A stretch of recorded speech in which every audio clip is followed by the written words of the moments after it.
Hey, what up everybody? This is Steve Breach coming to you here today. We're having a ton of fun selling those hams and turkeys that I was talking about in that morning video that I did. But I know that I bagged on Monday Night Raw last night, and at the end, nothing really happened throughout the whole show. I didn't even really like Charlotte versus Paige. One of the things that I think that they're really going for is trying to capture one of the essences of one of those NXT matches that were just grand from those, I guess you can say women down there because they don't call them divas. But they're trying to find out how these girls can have that caliber of a match. One thing that I put it above the rest with those NXT specials and those great matches that they were having, no commercials. You have a match between Charlotte and Paige and you have 2 commercial breaks during the times, you're going to lose people. People are going to flip over to see what's going on with the sports game or something like that on the other channel, and that's one of the big things that it's going to take away from Monday Night Raw every time. But you got to pay them bills. You got them gimmicks that they send in the mail, and you got to pay them some bitches. So I understand why they do commercials, but when it's during the middle of a match, especially during the middle of a match twice, you're going to lose people, and it's just not going to be the same as you go along. But one of the things that happened early on in the first segment of the show is the stare down between Triple H and Roman Reigns. And I know that I've been talking about, seems like every week we're losing another big name. And I mean, we're getting to the point now where Cesaro has an injury where he's going to be out for a while. Who knows if he's going to be out of the Mania plans now. And even though Cesaro is not a main event guy for the company, it definitely hurts the mid card that they're going to have to start picking people out of here to start building people up to make people care about these shows that are coming up.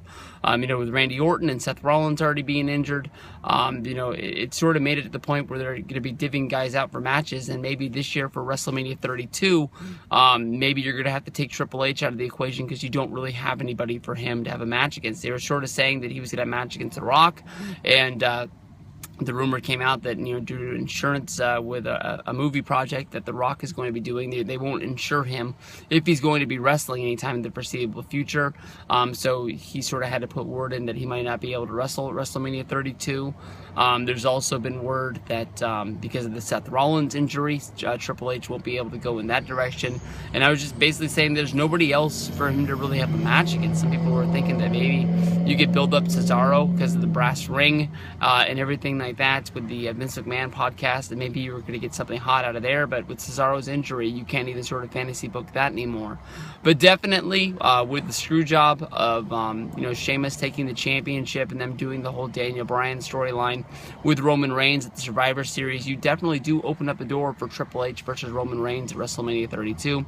You can already see this coming with Stephanie getting up into Roman Reigns' face, telling him to get out of a ring, and that they were in charge, and basically Sheamus was the champion and there's nothing they could do about it. Roman Reigns wasn't in a spot where he was able to be demanding matches, saying that he wanted his rematch, and he wanted his rematch tonight because of the fact he turned the Authority down. The Authority's not on his side. They're going in a different direction. They offered a spot to Roman, and he decided that he was going to decline. He even hit Triple H with a spear last night when Triple H came down to congratulate him and more than likely try to offer him one more spot in the Authority before turning on him tonight. But, it was what it was. Sheamus was there. He took advantage. He used the brogue kick according to the rules of WWE with the Money in the Bank briefcase. Sheamus didn't break any rules. He just was the opportunist that came in there and took the title away. But Roman Reigns called Triple H out, basically saying, is she in my face because you're scared to be there? And that led to a stare down that was a lot like Sting and Triple H last year at Fastlane and at Survivor Series, where just sort of like the world stood still. And honestly, when I think back about it, I feel like Roman Reigns and Triple H stared at each other for what seemed like 3 or 4 minutes. But I bet if I rewatched it, they might have glared at each other for maybe 20-30 seconds at the most, and then moved on with whatever they were doing. But they don't do things like that on accident. They were probably trying to gauge the interest in seeing Triple H versus Roman Reigns, and I think that's a match that I would really love to see. I don't know if it's going to be something that's going to make people turn around on Roman Reigns, basically being it where people are going to be excited about it. So in order to have this match, I was thinking that Roman Reigns was going to win the Rumble and then maybe go up against, I guess you can say, Sheamus or Brock Lesnar at the Royal Rumble.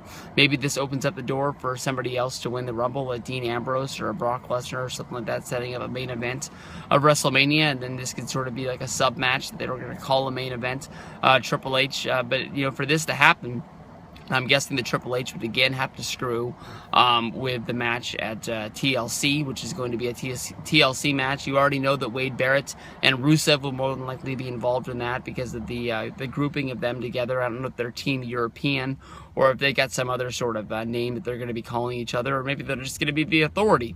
And Triple H likes hanging out with these foreign guys, and maybe he'll start wearing the red, coat that he used to wear with the high top boots.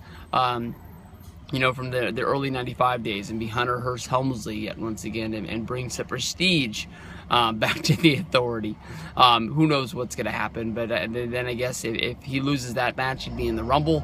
Maybe Triple H gets involved to the point where that's going to start the whole thing of Roman Reigns versus Triple H. But with so much time between now and then, this match honestly could take place at the Rumble, leading to a big match for Roman Reigns at WrestleMania.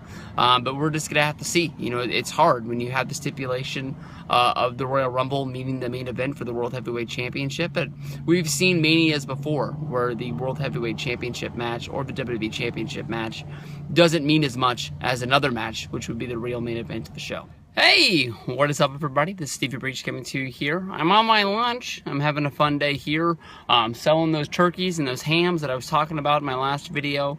But here we are. We're having a ton of fun today. I got nose hair.